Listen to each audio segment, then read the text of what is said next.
C2C classes में बच्चों आपका स्वागत है। आज का हमारा टॉपिक है स्टैंडर्ड कॉस्टिंग। आज हम स्टैंडर्ड कॉस्टिंग के बारे में काफ़ी डिटेल में समझेंगे। बस ये समझ लेना कि स्टैंडर्ड कॉस्टिंग बच्चों एक टेक्निक है rather than a method of costing. Technique क्या है? किस चीज़ की टेक्निक है?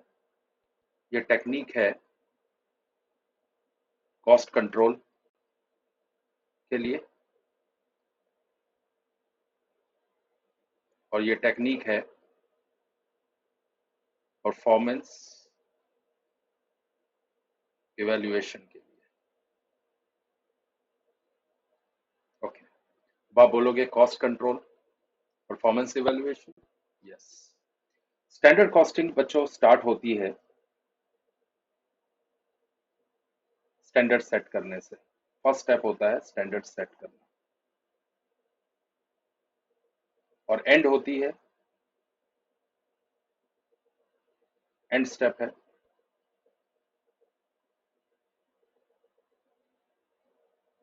वैरिएंसेस या वेरिएंसेस, जो मर्जी बोल लो, कैलकुलेट करना एंड परफॉर्मेंस इवैल्यूएट करना।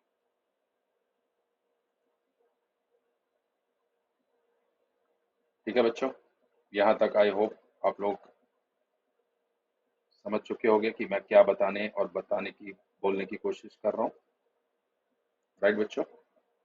ठीक है, अब मुझे एक बात बताओ, परफॉर्मेंस एनालिसिस कैसे होते हैं? Tell me. किसी भी मैनेजमेंट की परफॉर्मेंस प्रॉफिटेबिलिटी से जुड़ी होती है, राइट? अब ये प्रॉफिटेबिलिटी आती कैसे है? या तो सेल्स के थ्रू, सेल्स हाई रखो, या कॉस्ट को कंट्रोल में रखो, राइट? ये जो पार्ट है ना, कॉस्ट को कंट्रोल में रखना, ये हम स्टैंडर्ड कॉस्टिंग की टेक्निक लगा के अचीव कर सकते हैं। ओके, अब आप पूछोगे कैसे? ठीक है, चलो इसके बारे में अब आगे हम बात करते हैं। ठीक है बच्चों, चलो समझो, मेरे पास एक प्रोडक्ट है एक्स, जिसके मुझे 10 यूनिट्स बनाने हैं, और इस 10 यूनिट्स को बनाने के लिए मुझे दो मटेरियल लगते हैं, ए एंड बी। ए के 10 यूनिट, ठीक है, और बी के 20 यूनिट्स। ठीक है, ये 10 यूनिट्स बनाने के लिए ये रॉ मटेरियल के मुझे 10 यूनिट्स और 20 यूनिट्स लगते हैं ऑफ ए एंड बी, जिसका स्टैंडर्ड प्राइस सेट किया है मैनेजमेंट ने से 10 रुपीज एंड 15 रुपीज। ठीक है बच्चों? इसका मतलब मेरी स्टैंडर्ड कॉस्ट क्या हो गई? 100 एंड 300, यानी कि 10 यूनिट बनाने का खर्चा हमारा 400 यूनिट्स होना चाहिए। ये मैनेजमेंट ने हमें प्री डिटरमिन्ड क्वांटिटी दे दी है, रॉ मटेरियल की प्री डिटरमिन्ड प्राइस दे। ठीक है, ये प्राइस अचीव करना ये किसकी जिम्मेदारी है? परचेज डिपार्टमेंट की। हम जब यहाँ पे बोलते हैं ना performance evaluation, performance evaluation responsibility centres का, ध्यान रखना बच्चों। ठीक है, अच्छा, अब ये यूनिट्स जो तुम्हें प्रोडक्शन में यूज करने हैं, ठीक है, इस क्वांटिटी से ज्यादा यूज नहीं होने चाहिए, राइट? और इसी रेशो में होने चाहिए। इसकी जिम्मेदारी किसकी है? प्रोडक्शन डिपार्टमेंट की।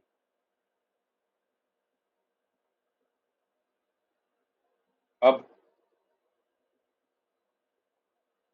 एक्स की एक्चुअल प्रोडक्शन हुई 10 यूनिट्स की।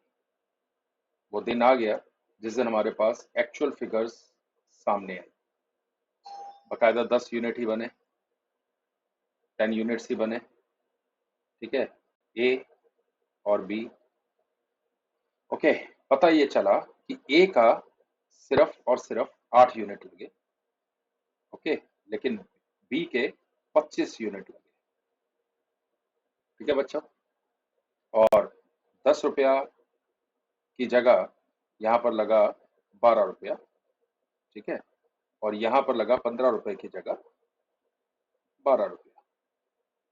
तो अब ये कॉस्ट क्या आ गई हमारे पास, एक्चुअल कॉस्ट निकल के क्या आ गई, 96 रुपीज एंड 300 रुपीज। चलो ये थोड़ा डिफरेंट ले लेते हैं, थोड़ा ज्यादा ले लेते हैं कॉस्ट, ठीक है। 25 इंटू 16 तो 400 के हमारी एक्चुअल कॉस्ट आई। तो हमारी एक्चुअल कॉस्ट बन के तैयार हुई 496 में, हमारे 10 यूनिट्स बन के तैयार हुए। अब मुझे ये बताओ, क्या ये देख के क्या तुम लोगों को समझ में आ रहा है? तो यहाँ पर तीन चीजें छुपी हैं जो सामने मुझे दिख रही हैं, ठीक है। चलो ढूंढते हैं। एक, परचेज डिपार्टमेंट में एक बहुत बड़ी गलती की है। गलती क्या है? ठीक है, वो गलती ये की है कि हमारा स्टैंडर्ड प्राइस जो था वो 10 रुपए का था, 12 रुपया लग गया। 15 रुपए का था, 16 रुपए का लग गया। गलती किसकी? परचेज डिपार्टमेंट की। तो परचेज डिपार्टमेंट ने बोला सिर्फ गलती हमारी नहीं है, गलती प्रोडक्शन की भी है। हमने वो भी फाइंड आउट करने की कोशिश की। चलो देखते हैं, यहाँ पे कितने यूनिट्स लगने चाहिए थे 10 यूनिट बनाने के लिए, 30 यूनिट्स। यहाँ पे कितने लगे? 33 यूनिट्स लग गए, ठीक है। लेकिन अगर ए में देखो 10 की जगह 8 यूनिट लगे, 20 की जगह 25 यूनिट लगे, ठीक है। ए में कम और बी में ज्यादा लग गए, ठीक है। और अगर तुम लोग ध्यान से देखो तो बी ज्यादा महंगी आइटम है कि नहीं है? और लगना किस रेशो में चाहिए था, किस प्रोपोर्शन में? 1:2 की रेशो में। प्रोपोर्शन भी चेंज हो गई, राइट, प्रोपोर्शन भी चेंज हो गई, तो ये एक दिक्कत हो गई। तो दो तीन चीजें निकल के आई। एक तो हमारी प्रोपोर्शन चेंज हो गई, जो 1:2 की रेशो में लगना चाहिए था वो मिक्स ही चेंज कर दिया। दूसरी चीज, प्राइस जो लगने चाहिए थे उससे ज्यादा लग गए, ठीक है। अच्छा, माल लगना चाहिए था ए का 10, हमने उसमें इकोनॉमी ली, 8 यूनिट्स लगे। लेकिन दूसरी साइड में बी के लगने चाहिए थे 20 यूनिट्स, लग गए 25 यूनिट्स। तो इन टोटलिटी क्या हो गया, 30 यूनिट्स की जगह 33 यूनिट्स लग गए, राइट। अब यहाँ पर ना हमें सबसे पहला स्टेप क्या लेना है? सबसे पहले ये देखना है कि क्या प्रोडक्शन, पहला स्टेप, सबसे पहला स्टेप तुम्हें स्टैंडर्ड कॉस्टिंग के अंदर चेक करना है कि क्या प्रोडक्शन वही अचीव हुई जो हमने स्टैंडर्ड रखे थे। यस, अचीव हुई, तो एक स्टेप हमारा कम हो गया। वो मैं तुम लोग को समझाऊंगा कि उसमें क्या करना है। जैसे जैसे हम इस स्टैंडर्ड कॉस्टिंग में आगे बढ़ेंगे मैं तुम लोग को समझाऊंगा, ठीक है। अब ध्यान से देखो, 10 एंड 20, 33 यूनिट्स लगे, राइट। तो अभी बेसिकली मेरा, अगर मैं एक्चुअल के हिसाब से अपनी रेशो को चेंज करूं, इसे हम बोलते हैं एक्चुअल्स इन स्टैंडर्ड प्रोपोर्शन। क्या होना चाहिए था? इसका एक और नाम है रिवाइज्ड स्टैंडर्ड क्वांटिटी। ये तो बेटा आपको इमीडिएटली क्वेश्चन देखते ही निकालना है। पहला स्टेप ये है कि अगर मान लो ये 10 की जगह अगर ये 20 यूनिट्स होते तो आप स्टैंडर्ड रिवाइज करते, क्योंकि आप 10 को 20 से मैच नहीं कर सकते। और वो अगले क्वेश्चन में मैं तुम लोग को समझाऊंगा। पर अभी ये अज्यूम कर रहे हैं कि प्रोडक्शन हमारी एकदम वही आई है जो हमने सेट की थी स्टैंडर्ड में, ठीक है। गड़बड़ कहाँ हुई है? अब दूसरी गड़बड़ ये हुई है कि हमारी जिस प्रोपोर्शन में माल लगना चाहिए था वो प्रोपोर्शन जो है वो गड़बड़ हो चुका है, ठीक है। तो अगर मैं 33 का बेस पकड़ूं तो मेरा प्रोपोर्शन अगर 1:2 की रेशो में होना चाहिए था तो कितना माल लगना चाहिए था? 33 1/3 एंड 33 2/3, यानी ये लगना चाहिए था 11, राइट, और ये लगना चाहिए था 22। लगा कितना? 8 एंड 25, ठीक है। ये तुम लोगों ने एक स्टेप कंप्लीट करने के बाद अपना काम आधा कर लिया, ठीक है। इमीडिएटली ये स्टेप तुम्हें लगाना है बच्चों। ये सबसे इंपॉर्टेंट स्टेप है कि आप अपने एक्चुअल्स को स्टैंडर्ड प्रोपोर्शन में चेंज करोगे अगर आपकी प्रोडक्शन सेम आ रही है। वरना पहला स्टेप ये होगा प्रोडक्शन के अकॉर्डिंगली अपना स्टैंडर्ड चेंज करना। और स्टैंडर्ड चेंज करने के बाद पहले वाले स्टैंडर्ड को डिस्कार्ड कर देना। जैसे अगर यहाँ पे फिर बता रहा हूँ 20 यूनिट्स आए होते तो आप अपने स्टैंडर्ड्स को चेंज करके 20 यूनिट्स करते और ये पहले वाला जो 10 यूनिट का स्टैंडर्ड है उसे डिस्कार्ड कर देते। आगे का पूरा क्वेश्चन वो रिवाइज स्टैंडर्ड के अकॉर्डिंगली आप सॉल्व करते। ठीक है, लेकिन अब यहाँ पर देखो प्रोडक्शन सेम है तो हमने हमने अगला स्टेप क्या ले लिया, हमारे स्टैंडर्ड क्वांटिटी को रिवाइज कर लिया, इसे बोलते हैं RSQ। ठीक है, और अगर वैसे देखो तो इसको सही ढंग से अगर समझा जाए तो ये होते हैं एक्चुअल्स इन स्टैंडर्ड प्रोपोर्शन या स्टैंडर्ड रेशियो, कुछ भी बोल सकते हैं। ठीक है, चलो अब इस क्वेश्चन को नेक्स्ट स्टेप पे लेके चलते हैं। अब याद रखो हमारे वेरिएंसेस होते कितने प्रकार के हैं।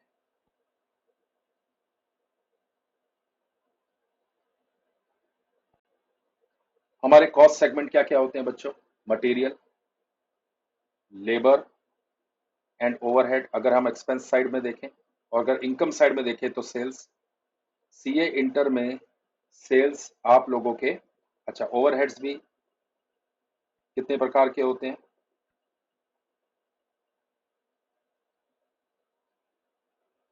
Factory overheads,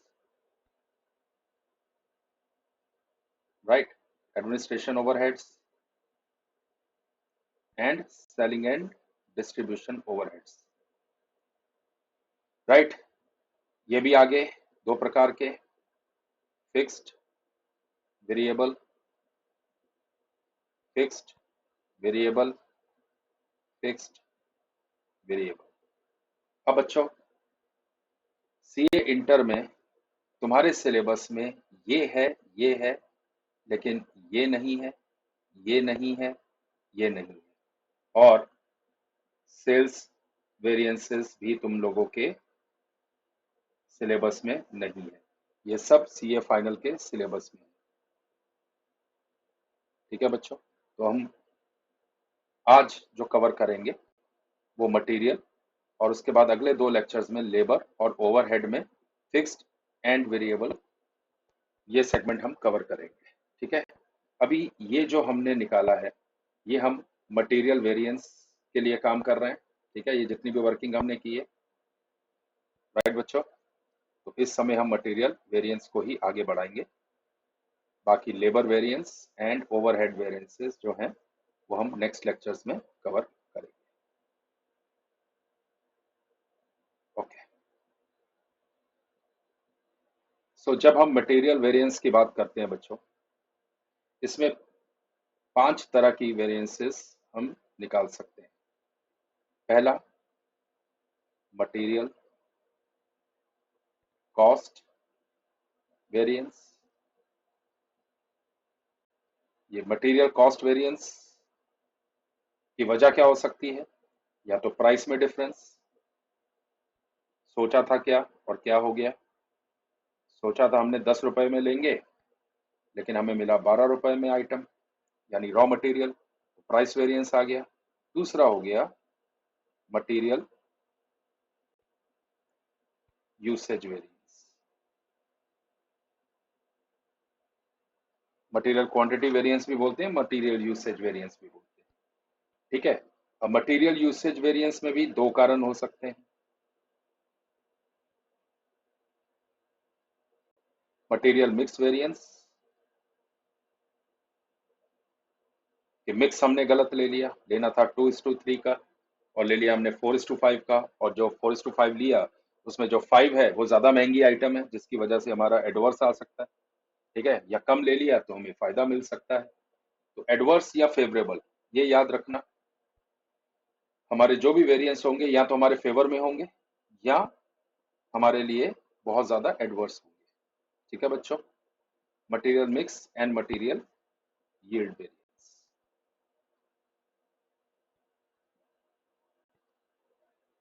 material yield variance. अब हम वापस अपने क्वेश्चन की तरफ आते हैं बच्चों। अब यहां पर देखो, देखो लिखवाने के लिए मैं तुम लोगों को बच्चों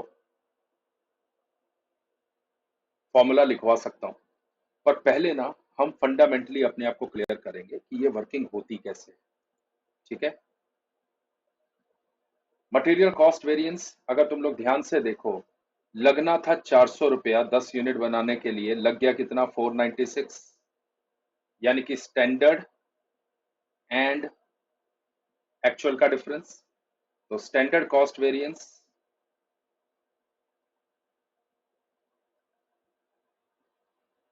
का फॉर्मूला क्या बन गया? Standard cost minus actual cost. ठीक है ना, यहां पर एक ट्विस्ट, स्टैंडर्ड कॉस्ट कौन सी लेनी है बच्चों? याद रखो, स्टैंडर्ड कॉस्ट यहां पर मतलब होता है standard cost for actual production. अभी यहां पर एक्चुअल प्रोडक्शन क्या हुई है? 10 की 10 हुई है। अगर 20 हुई होती तो हम स्टैंडर्ड कॉस्ट 20 की लेते। मैंने बोला था ना, हमें रिवाइज करना पड़ेगा, राइट, माइनस एक्चुअल कॉस्ट। लेकिन क्योंकि यहां पर तुम्हारी आउटपुट सेम आई है, जो हमने प्री डिटरमिन की थी, वही तुम्हारी एक्चुअल प्रोडक्शन आई है, इसके लिए हमें ये रिवाइज करने की जरूरत नहीं है। इसलिए जो हमें क्वेश्चन में दिया है स्टैंडर्ड, वही स्टैंडर्ड हमारा यहाँ पे वर्क करेगा। ठीक है, तो इसका मतलब इसकी मैं अगर फॉर्मूला आगे बनाने की कोशिश करूं तो standard quantity into standard price minus actual quantity into actual price. Right बच्चों? ओके, अब हम सीधा सीधा ये हम ए और बी का अलग अलग भी निकाल सकते हैं, वरना इन टोटलिटी भी निकाल सकते हैं। तो पहले हम टोटल में निकाल लेते हैं बच्चों। ठीक है, स्टैंडर्ड कितना था हमारा? स्टैंडर्ड कॉस्ट आनी चाहिए थी 400 की, आई 496 की, तो 96 हमारा एडवर्स हो गया। स्टैंडर्ड कॉस्ट क्या थी? 400 और एक्चुअल 496। राइट? राइट बच्चों?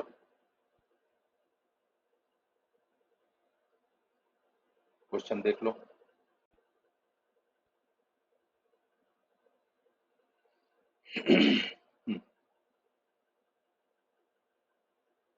अब 96 सामने के सामने समझ में आ रहा है बच्चों कि हमारी कॉस्ट बढ़ गई है। ठीक है, होनी चाहिए थी स्टैंडर्ड के हिसाब से 400 रुपए का खर्चा, 496 का हो गया। तो इसका कारण तो समझ में आना चाहिए कि कौन सा डिपार्टमेंट, कौन सा रिस्पॉन्सिबिलिटी सेंटर रिस्पॉन्सिबल है फॉर दिस फियास्को। राइट? क्या परचेज डिपार्टमेंट को पकड़े कि प्रोडक्शन डिपार्टमेंट को पकड़े? ठीक है, तो हमने आगे एनालिसिस करना चालू किया वेरिएंसेस निकालने के लिए। ठीक है, तो पहला आ गया हमारा मटेरियल प्राइस वेरिएंस। ये 96 का डिफरेंस आया कहां से, वो चेक करना है। कौन सा डिपार्टमेंट इसके लिए रिस्पॉन्सिबल है? प्राइस की वजह से है कि यूसेज की वजह से? प्राइस, प्राइस का मतलब क्या है बेटे? हमने सोचा था 10 रुपए का माल खरीदना, लेकिन हमें 12 में मिला। ठीक है, 2 रुपया महंगा मिला। राइट? ठीक है, अब देखो, हमारे पास दो हैं raw material, A and B. ठीक है, इसका फॉर्मूला पहले समझ लो। फॉर्मूला होता है standard price minus actual price into actual quantity. क्योंकि आप प्राइस किसके लिए पे कर रहे हो? एक्चुअल क्वांटिटी के लिए। राइट? और मटेरियल यूसेज वेरिएंस क्या होता है? Standard quantity minus actual quantity into standard price. ये स्टैंडर्ड प्राइस क्यों भैया? क्योंकि समझने की कोशिश करो, प्रोडक्शन वाला एक ही बात बोलेगा आप लोगों को कि भाई साहब, माल खरीदने की जिम्मेदारी हमारी तो थी नहीं। ये खरीदने की जिम्मेदारी किसकी थी? परचेज डिपार्टमेंट की। परचेज डिपार्टमेंट मार्केट में किस रेट पे लेके आता है, ठीक है, उसका सारा कसूर हमारे ऊपर कैसे डाल सकते हो? हमें तो स्टैंडर्ड पे ही रखो ना, हमें तो स्टैंडर्ड प्राइस पे ही हमारा वेरिएंस चार्ज करो। क्योंकि एक्चुअल प्राइस पे हमारे कोई कंट्रोल तो है नहीं, वो तो परचेज डिपार्टमेंट का कंट्रोल है। तो उसके लिए हमें पनिशमेंट क्यों मिले? इसलिए याद रखना, यूसेज वेरिएंसेस में हमेशा जो फैक्टर को मल्टीप्लाई करोगे वो स्टैंडर्ड प्राइस से करना है, याद रखना। ठीक है, अब ध्यान से देखो क्वेश्चन को। हमारा स्टैंडर्ड प्राइस और एक्चुअल प्राइस क्या है ए और बी के?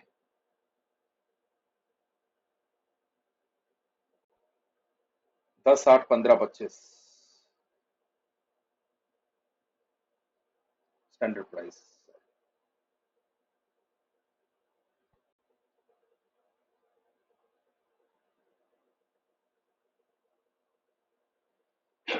दस, 15, 12, 16,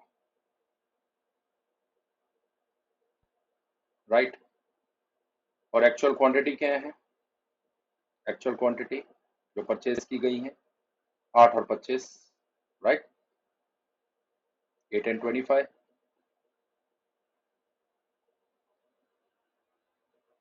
बराबर है बच्चों? तो यहाँ पे वेरिएंस कितने आ गए?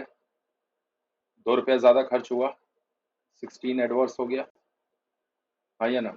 यहाँ पे 1 रुपया ज्यादा खर्चा हुआ, 25 एडवर्स हो गया। तो हमारा टोटल एडवर्स कितना हुआ? 41 एडवर्स,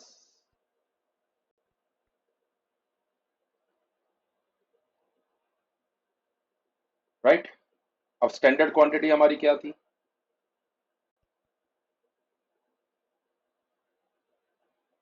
एक्चुअल क्वांटिटी थी तुम्हारी 8 और 25, और ये थी 10 एंड 20, बराबर है। अब यहाँ पे देखो स्टैंडर्ड प्राइस तुम्हारे पास क्या थे? 10 और 15।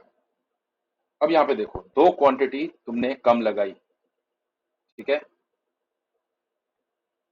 माल बनाने के लिए, यानी कि एक्स की प्रोडक्शन में ए का रॉ मटेरियल जो है उसकी क्वांटिटी दो कम लगी, यानी कि ये फेवरेबल हो गया 20, राइट। मैंने क्या बोला था, स्टैंडर्ड प्राइस क्यों लेना होता है? क्योंकि एक्चुअल प्राइस लेके हम इनको पेनलाइज नहीं कर सकते, इनको पेनलाइज नहीं किया जा सकता। और यहाँ पे 5 की क्वांटिटी एक्स्ट्रा लग गई बी के केस में, जो लगनी चाहिए थी 20, राइट बच्चों? तो कितना एक्स्ट्रा लग गया बताओ? 75 एडवर्स। अगर मेरा 75 एडवर्स है और 20 फेवरेबल है तो आउटकम क्या आएगा बताओ? 55 एडवर्स, राइट। अब इन दोनों को ऐड करके देखो, 41 और 55 को, 41 एडवर्स प्लस 55 एडवर्स, देखो 96 एडवर्स आ रहा है। क्या यही हमारा टोटल था मटेरियल कॉस्ट वेरिएंस? ये देखो ये दोनों मैच हो गए बेटा। आई होप यहाँ तक तुम लोगों को चीजें समझ में आ गई होंगी बच्चों, right.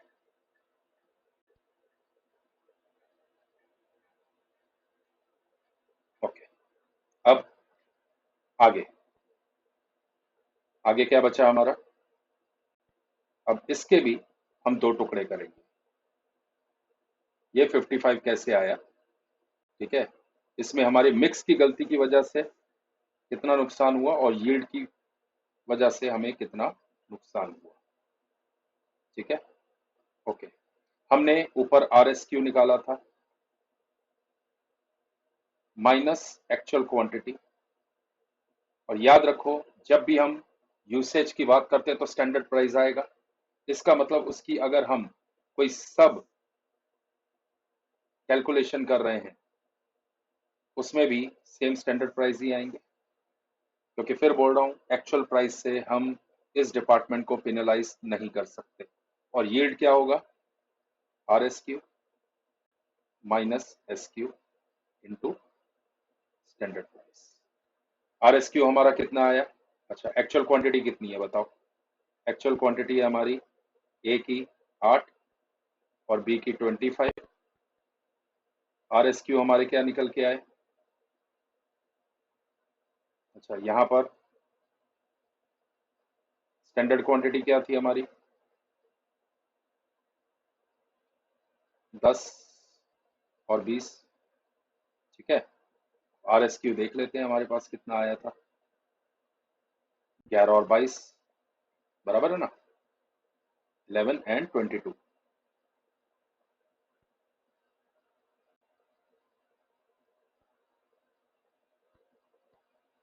Eleven and 22। Standard price क्या है हमारे बताओ? स्टैंडर्ड प्राइस क्या है बच्चों? 10 और 15 इंटू 10 इंटू 15 इंटू 10 इंटू 15। ठीक है, तो यहाँ पर रिवाइज स्टैंडर्ड क्वांटिटी के हिसाब से 11 लगने चाहिए थे, 8 लगे, तो क्या हो गया, एक्चुअल क्वांटिटी 8 की लगी, तो फेवरेबल हुआ कि नहीं हुआ, तो 30 रुपीज फेवरेबल आ गया।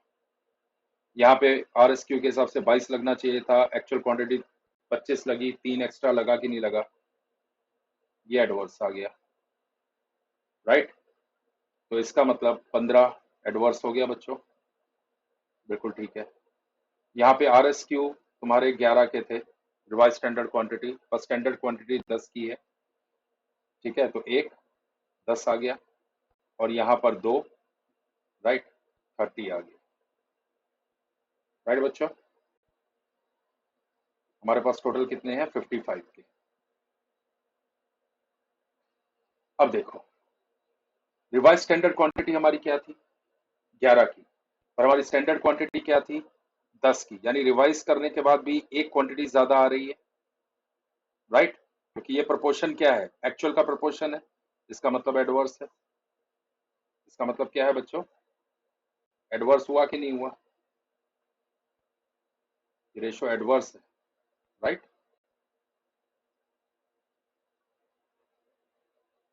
और 30 भी एडवर्स है,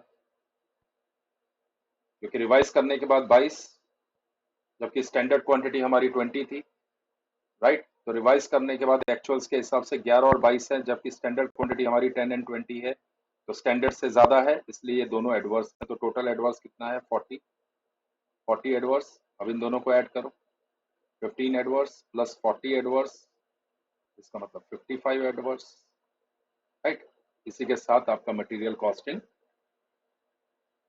में 5 की 5 रेशो हमने एक एग्जांपल के साथ सॉल्व कर ली बच्चों। चलो बच्चों, मटेरियल वेरिएंस को एक और एग्जांपल के साथ हम लोग समझ लेते हैं, जहां पर प्रोडक्शन ने हमें धोखा दे दिया, चाहे फेवरेबल चाहे एडवर्स, यानी स्टैंडर्ड से अलग आई। ठीक है, चलो एक क्वेश्चन पकड़ते हैं। अगेन प्रोडक्ट एक्स, हमने सोचा था यूनिट बनेंगे 10, यूनिट बन के तैयार हुए 15। ओके, अब इसका डेटा कुछ इस तरह से है कि स्टैंडर्ड बनाया गया कि ए की क्वांटिटी लगेगी 10 की और बी की 20 की। ओके, प्राइस होगा 10 रुपया और 15 रुपया, ये क्वांटिटी लगेगी। तो टोटल स्टैंडर्ड हमारे कितने हो गए, यानी कि इनपुट लगा 30 का, और हमारे पास यूनिट तैयार होंगे 10, ये हमने स्टैंडर्ड बनाया था। तो हमारे पास स्टैंडर्ड कॉस्ट निकल के आई 400 की। Very good. अब जब एक्चुअल्स हमारे सामने आए तो उसमें यूनिट तैयार होके आए 15 के। ओके, जो हमारा आउटपुट आया वो आया 15 का। बहुत ध्यान से समझना बच्चों, और बहुत ध्यान से स्क्रीन की तरफ ध्यान दो। ओके, ए और बी, क्वांटिटी लगी 12 की, ठीक है, 10 की जगह 12 लग गया, और 20 की जगह 18 लग गया। प्राइसेस मुझे लगने थे 10 के, लग गए 12 के, और 15 की जगह लगा 14 रुपया। ठीक है, तो ये हमारे पास कॉस्ट आ गई 144 ए में लग गए, और 18 इंटू 14 252 यहाँ पर लग गए। तो टोटल कॉस्ट हमारे पास आ गई 144 की, 396 रुपीज लगे। सामने के सामने यहीं पे फेवरेबल दिख रहा है, लेकिन लेकिन ये हमने बनाया था 10 यूनिट के लिए। ठीक है, अच्छा थोड़ा सा ना मैं ये डेटा चेंज करता हूँ तो मजा आएगा, वरना ऐसे मजा नहीं आने वाला। ठीक है, चलो क्वांटिटी थोड़ी चेंज करते हैं, प्राइसेस को ऐसे ही रहने देते हैं। ठीक है, थोड़ा इंटरेस्टिंग बनाते हैं इस क्वेश्चन को। क्वांटिटी लगी 20 की,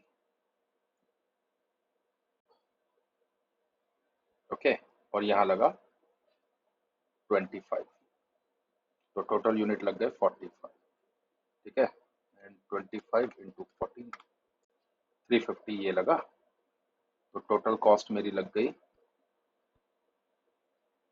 राइट, 590 की। अब तुम लोग बोलोगे सीधा सीधा 190 का झटका लग गया, लेकिन नहीं बच्चों, रुको, थोड़ी देर रुको, मैं तुम लोगों को समझाता हूँ। मैंने पहले भी बताया था तुम लोगों को कि जब प्रोडक्शन स्टैंडर्ड प्रोडक्शन यानी स्टैंडर्ड आउटपुट के अकॉर्डिंगली नहीं आती, तो हमें अपने स्टैंडर्ड पहले चेंज करना पड़ता है according to the actual production, right. सबसे पहला काम ये करना है।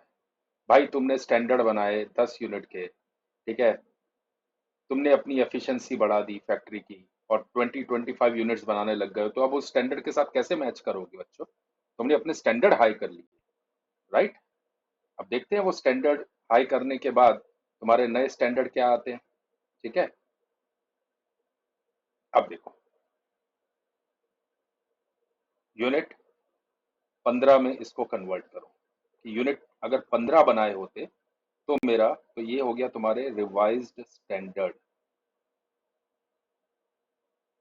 समझ में आ गया, 15 यूनिट के हिसाब से। अब समझो, standard A B, okay, quantity, price, price से कोई लेना देना नहीं, जो भी पंगा है हमारा क्वांटिटी में होगा, वो भी इनपुट की क्वांटिटी। ओके, 10 यूनिट लग रहे थे हमें ए के, जब हमारे 10 यूनिट बन रहे थे, बराबर है।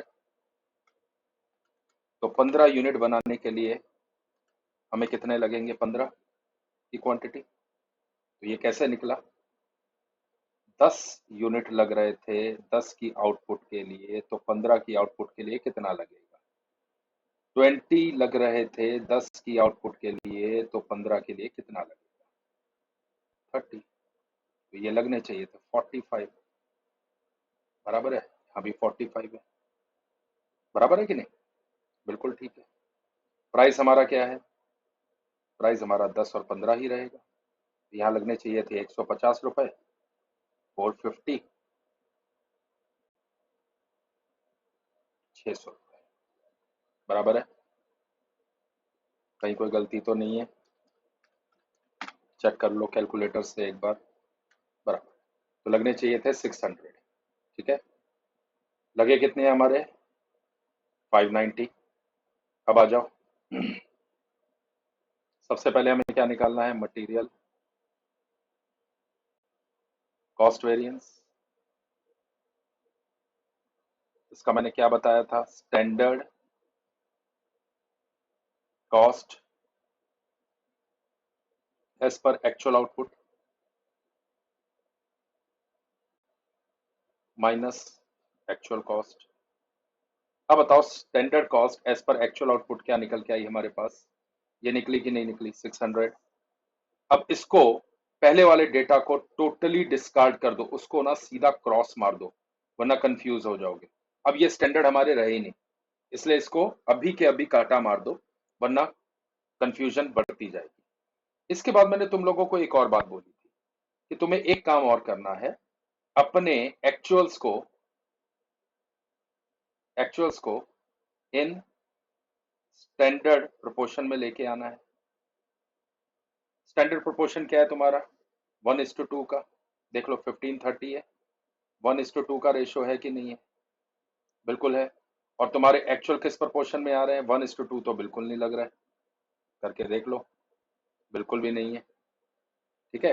अब इसको 1:2 की रेशो में लेके आना है, यानी 45 की क्वांटिटी, बराबर है कि नहीं? तो 15 और 30 ही आएगी ना। तो यहाँ पर जो स्टैंडर्ड है वही तुम्हारे स्टैंडर्ड प्रोपोर्शन का भी सेम रेशो में बन के निकल के आएगा, लेकिन यहाँ पर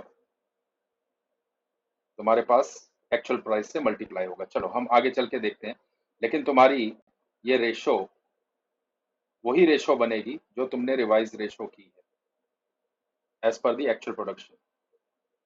बाय चांस दोनों सेम आ गई हैं, पर ये डिफरेंट भी आ सकती थी। ठीक है, अब देखो 45 यहां पर भी, 45 यहां पर भी, राइट, निकल के आ गया तुम्हारे पास। ये दोनों सेम होने की वजह से हमारे एक्चुअल एंड स्टैंडर्ड प्रोपोर्शन भी सेम आ गया। ठीक है, तो वेरिएंसेस कहाँ कहाँ पर है वो अब हमें ढूंढने हैं। Standard cost as per actual output कितना आया तुम्हारे पास 600, माइनस एक्चुअल कॉस्ट कितनी है बच्चों 590 की, यानी कि 10 जो है वो हमारा फेवरेबल आ गया। अब ये 10 रुपए की बचत हमें कहाँ कहाँ से मिली? क्या प्राइस वालों ने हमारे ऊपर फेवर किया कि प्रोडक्शन वालों ने फेवर किया हमारे ऊपर? वो फेवर हमें पता लगना चाहिए ताकि हम फेवर जो है रिटर्न कर सकें, राइट। तो पहले मटेरियल प्राइस वेरिएंस निकालते हैं, देन मटेरियल यूसेज वेरिएंस निकालते हैं, राइट। चलो, मटेरियल प्राइस वेरिएंस कितना है बच्चों? क्या फॉर्मूला बताया था तुम लोगों को? Standard price minus actual price into actual quantity, right, क्योंकि प्राइस जो पे की है वो एक्चुअल क्वांटिटी के लिए पे की है। और मटेरियल यूसेज क्या हो गया? Standard quantity minus actual quantity into standard price. क्यों? क्योंकि हमें पेनल्टी नहीं चाहिए, परचेज डिपार्टमेंट की गलती की सजा हम नहीं भुगतेंगे, ऐसा प्रोडक्शन डिपार्टमेंट बोलता है। और हमें उतनी राहत तो देनी होगी, इज्जत भी रखनी होगी प्रोडक्शन डिपार्टमेंट की, राइट। अच्छा, अब हमारे पास बताओ स्टैंडर्ड प्राइस क्या आ रहा है, एक्चुअल क्वांटिटी क्या है, पहले वो देख लेते हैं। एक्चुअल क्वांटिटी हमारे पास है 20 and 25, 20 and 25, A and B. Standard standard quantity क्या है? मैंने बोला था ऊपर वाला भूल जाओ, अभी ये देखना है, राइट। 15 एंड 30 बराबर है। स्टैंडर्ड प्राइस कितने हैं हमारे, बताओ स्टैंडर्ड प्राइस क्या है? 10 और 15, राइट। तो अब ये मुझे बताओ इसमें कितना फायदा हुआ तुम्हारा? देखो स्टैंडर्ड क्वांटिटी लगनी थी 15 की, एक्चुअल लग गई 20 की, सीधा सीधा एडवर्स दिख रहा है। ठीक है, 5 की क्वांटिटी एडवर्स है, स्टैंडर्ड प्राइस 10 है, तो 50 एडवर्स हो गया। और यहाँ पर लगने थे स्टैंडर्ड क्वांटिटी 30 की, या कम लगा, एक्चुअल क्वांटिटी कम लगी, राइट, 25 लगे तो 5 का फायदा। ठीक है, तो 75 फेवरेबल हो गया, तो 25 फेवरेबल हो गया दोस्त तुम लोगों का, बधाई हो। अब इधर आ जाते हैं, स्टैंडर्ड प्राइस हमने क्या सोचे थे? स्टैंडर्ड प्राइस हमारे क्या हैं? 15 और 30, और एक्चुअल प्राइस हमारे पास क्या आए हैं? 12 और 14।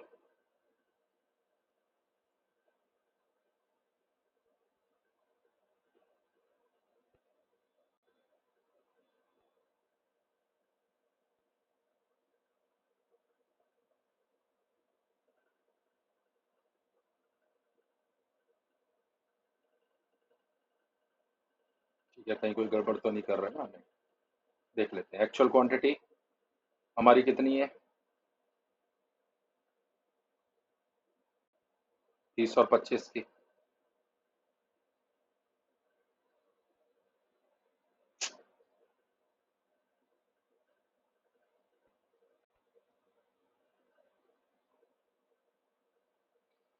तो स्टैंडर्ड प्राइस हमारा था 15 का, एक्चुअल प्राइस हमें 12 में मिल गया। अरे मैंने यहाँ पे प्राइस गलत ले लिया बच्चों, सॉरी, 10 और 15, तभी मैं बोलूँ कुछ तो गड़बड़ है भाई, कुछ तो लफड़ा है दिया। तो यहाँ पर हमने 2 रुपया ज्यादा दिया, राइट, तो कितने का नुकसान हो गया? 40 एडवर्स हो गया कि नहीं हो गया?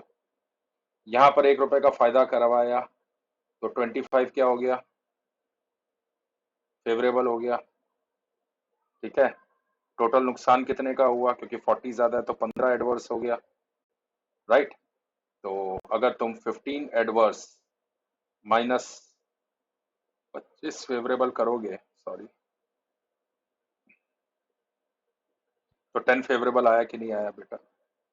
बिल्कुल आया। क्या ये मैच हो रहा है इसके साथ? बिल्कुल मैच हो रहा है, बिल्कुल। अब ये 10 का फेवर अगेन हमें किसने किया है? क्या मिक्स की वजह से हुआ है कि हमारा एक्चुअल की वजह से हुआ है? मिक्स की या यील्ड की वजह से, sorry, mix, material mix and material yield. अच्छा, मटेरियल मिक्स का फॉर्मूला क्या है? RSQ minus actual quantity. बाहर तो हमेशा स्टैंडर्ड प्राइस ही रहेगा, पहले ही बता चुका हूं मैं, बार बार नहीं बताऊंगा बच्चों। और यहां पर तुम्हारे पास क्या आएगा? RSQ minus SQ into standard price. अब मुझे बताओ A और B, RSQ क्या निकल के आए हैं? 15 और 30। एक्चुअल क्वांटिटी हमारे पास क्या है बच्चों? 20 और 25, राइट, 20 एंड 25। स्टैंडर्ड प्राइस क्या है? बोलो बोलो, स्टैंडर्ड प्राइस क्या है हमारे? 10 और 15। ओके, एक्चुअल क्वांटिटी 20 लगी, जबकि हमारी रिवाइज स्टैंडर्ड क्वांटिटी थी 15 की, यानी कि एडवर्स हो गया बच्चों। हुआ कि नहीं हुआ? कितनी? 5 की क्वांटिटी एडवर्स हो गई तो 50 एडवर्स आ गई, हाँ या ना? यहाँ पर 30 था, लग गया 25, यानी कि ये फेवरेबल है, ठीक है, तो 75 बराबर है कि नहीं? बिल्कुल ठीक है। तो ये क्या हो गया तुम्हारे पास? बताओ बताओ, फेवरेबल है, हाँ या ना? बिल्कुल ठीक है। अगर तुम देखो मटेरियल यूसेज तुम्हारा 25 फेवरेबल आ रहा है, देखो 25 फेवरेबल आ गया हमारे पास आंसर। क्यों? अब बताता हूँ क्यों। देखो RSQ हमारा क्या आया? 15 एंड 30। स्टैंडर्ड क्वांटिटी भी हमारी 15 जो रिवाइज की थी हमने, ठीक है, एक्चुअल प्रोडक्शन के अकॉर्डिंगली, वो भी बाय चांस सेम आ गई, ठीक है। स्टैंडर्ड प्राइस हमारा 10 एंड 15, 0 को 10 से मल्टीप्लाई किया 0, 0 को 15 से मल्टीप्लाई किया 0, तो ये 0 आ गया, ठीक है। 25 फेवरेबल, क्या फेवरेबल? मिक्स फेवरेबल है, देख लो 25 फेवरेबल है हमारा यूसेज। तो अगर 25 फेवरेबल और 0 को ऐड करोगे, 0 तो न्यूट्रल होता है ना भाई, ना फेवरेबल ना एडवर्स, तो प्लस करो या माइनस करो, कुछ भी कर लो, तुम्हारे पास जवाब 25 फेवरेबल ही आएगा, ठीक है बच्चों। अब मैंने मटेरियल वेरिएंस के अंदर तुम्हें हर तरीके की चीज समझा दी कि अगर हमारा आउटपुट अलग हो, डिफरेंट हो फ्रॉम स्टैंडर्ड, तो हमें एक टेबल बनाना है। टेबल बना के हमें हमारे आउटपुट के अकॉर्डिंगली स्टैंडर्ड को रिवाइज करना है, राइट, और पहले वाले स्टैंडर्ड को डिस्कार्ड कर देना है, राइट, ओल्ड स्टैंडर्ड को डिस्कार्ड कर देना है, ठीक है, बराबर है। इसके अलावा हमें एक काम और करना है कि हमारे जो एक्चुअल्स हैं उसको किस में कन्वर्ट करना है? एक्चुअल्स इन स्टैंडर्ड क्वांटिटी, जिसे हम बोलते हैं revised standard quantity for mix. ये क्या हो जाती है? In standard proportion, sorry, in standard proportion और रेशो, राइट। तो वो हमें क्या मिलेगा? Revise standard quantity. ये दो काम करने हैं। अगर आउटपुट पहले चेक करो सेम है तो ये स्टेप हमारा खत्म हो जाएगा। अब यहाँ पे हमने जो पिछला क्वेश्चन किया वहां पे तो मिक्स भी सेम आ रहा था स्टैंडर्ड के अकॉर्डिंगली, हाँ या ना?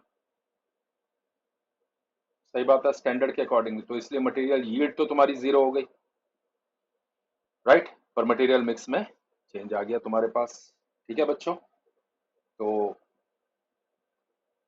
आई थिंक मटेरियल वेरिएंस में हमने सब कुछ कवर कर लिया बच्चों। अब नेक्स्ट लेक्चर में हम लोग लेबर वेरिएंस के ऊपर चर्चा करेंगे। तब तक के लिए हमारे नेक्स्ट लेक्चर का इंतजार करिए। Thank you so much.